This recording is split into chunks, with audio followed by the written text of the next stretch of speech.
The Daily Reflections for May 5th. The Forest and the Trees. What comes to us alone may be garbled by our own rationalization and wishful thinking. The benefit of talking to another person is that we can get his direct comment and counsel on our situation. It's from 12 and 12. 12 Steps and 12 Traditions, page 60. I cannot count the times when I have been angry and frustrated and said to myself, I can't see the forest for the trees. I finally realized that what I needed when I was in such pain was someone who could guide me in separating the forest and the trees, who could suggest a better path to follow, who could assist me in putting out fires and help me avoid the rocks and pitfalls. I ask God when I'm in the forest to give me the courage to call upon a member of AA. First thing that came to mind for me is I served on submarines, and one of my best friends, still talk to him to this day. When you're on a submarine, well, you don't have access to the outside world, so no phone calls, no mail. You don't know what's going on with your family, with your wife. And at some point in the patrol, you start to have crazy thoughts, and you become convinced that, for an example, your wife's cheating on you. You just know it, even though you haven't talked to anybody. You obviously haven't been keeping up with her. But what is an absolute absurd thing becomes reality. And then your buddy will be like, hey dude, it's all right. And he kind of talks you off the ledge. And it's cool, you calm down.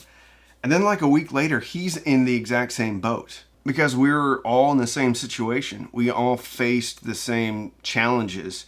We weren't going anywhere. And I found it really interesting that we both went through the same thing, but at different times. So when he was going through it, I was okay and I could help him. And when I was going through it, he was okay and could help me. And for me, that kind of, in a nutshell, is what the AA fellowship is like. Maybe a little bit different, because the majority of the people that, let's say, a sponsor has been through the same thing you've been through many years before, or maybe many months before, but they have skills that I don't have when I'm going through, when my rear end is falling off, right? And if it wasn't for the fellowship, I would have never gotten sober, because there's a group of guys and they weren't trying to push the AA way of living on me. They were just nice to me.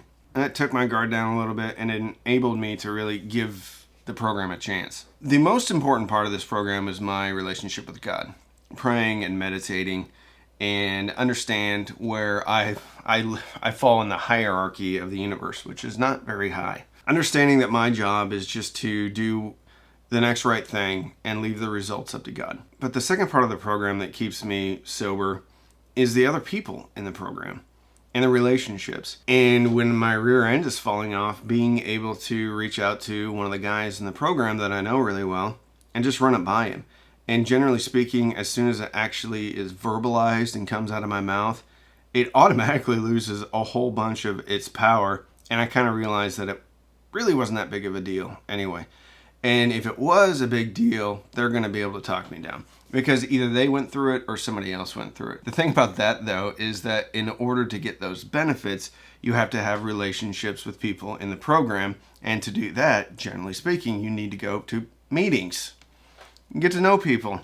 It's a novel idea, I know. Assist me in putting out fires and help me avoid the rocks and pitfalls. Someone who could guide me. Benefit of talking to another person. What I find interesting is the last line. I ask God when I'm in the forest to give me the courage to call upon a member of AA. I think it's very important that this is there, because it wouldn't be there if people didn't feel this way.